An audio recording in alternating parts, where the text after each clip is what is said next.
৩৩ বছর আগে অযোধ্যায় বাবরি মসজিদ ধ্বংসের পর যেই ঐতিহাসিক ক্ষত বয়ে বেড়াচ্ছিল অগণিত ধর্মপ্রাণ মানুষ, সেই ক্ষত লাঘবে এবার বাংলাদেশের খুব কাছে পশ্চিমবঙ্গে নতুন বাবরি মসজিদ নির্মাণের ভিত্তিপ্রস্তর স্থাপিত হল মুর্শিদাবাদে।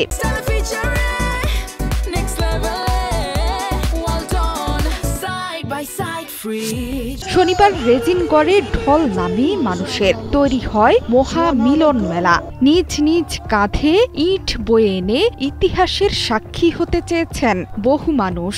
সৌদি সহ দেশ বিদেশের নানা প্রান্ত থেকে এসেছেন শত শত আলেম ওলামা। সেই দৃশ্য ভাইরাল হয়েছে সামাজিক মাধ্যমে। ৪০ থেকে ৬০ হাজার মানুষের জন্য হয়েছে রান্না। মসজিদ নির্মাণের তহবিলও আসছে ধর্মপ্রাণ মুসল্লিদের কাছ থেকেই। মোট ৩০০ কোটি টাকার এই প্রকল্পে একজন মুসলিম শিল্পপতি দিচ্ছে ৮০ কোটি রুপি। জানা গেছে ২৫ বিঘা জমি জুড়ে নতুন বাবরি মসজিদ নির্মাণের উদ্যোগ নিয়েছেন তৃণমূল কংগ্রেসের বহিষ্কৃত বিধায়ক হুমায়ুন কবির। এতেই উত্তপ্ত পশ্চিমবঙ্গের রাজনীতি। পাল্টা পদক্ষেপ হিসেবে মুর্শিদাবাদে অযোধ্যার আদলে রাম মন্দির নির্মাণের ঘোষণা দিল বিজেপি নেতা শাখারফ সরকার।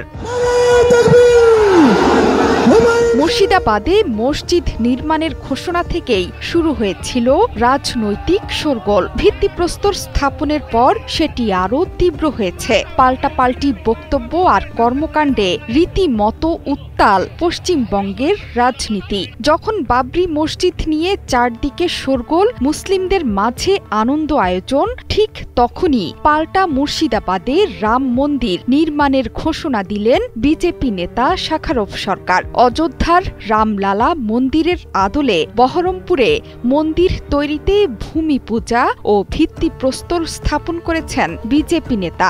তিনি জানিয়েছেন, বহরমপুরের মন্দির হবে বিশালাকার। এতে থাকবে হাসপাতাল এবং স্কুল।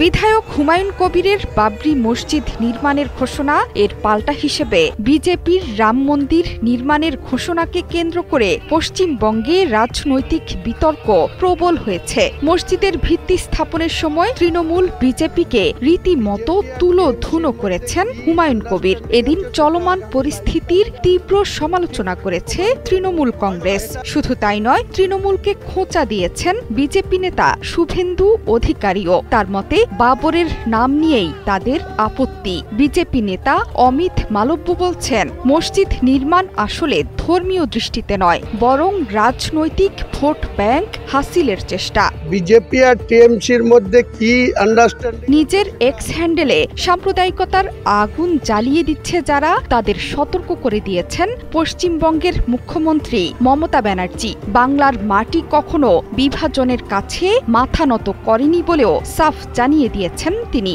যদিও বিশ্লেষকরা বলছেন, নির্বাচনের আগে প্রধান দুই দলের প্রধান এজেন্ডাই ধর্মকে ব্যবহার করে ভোটারদের মন গলানো। সে কারণেই মন্দির মসজিদ নির্মাণের এই তোড়জোড়। জোহরা চৌধুরী সেতু, ৭১।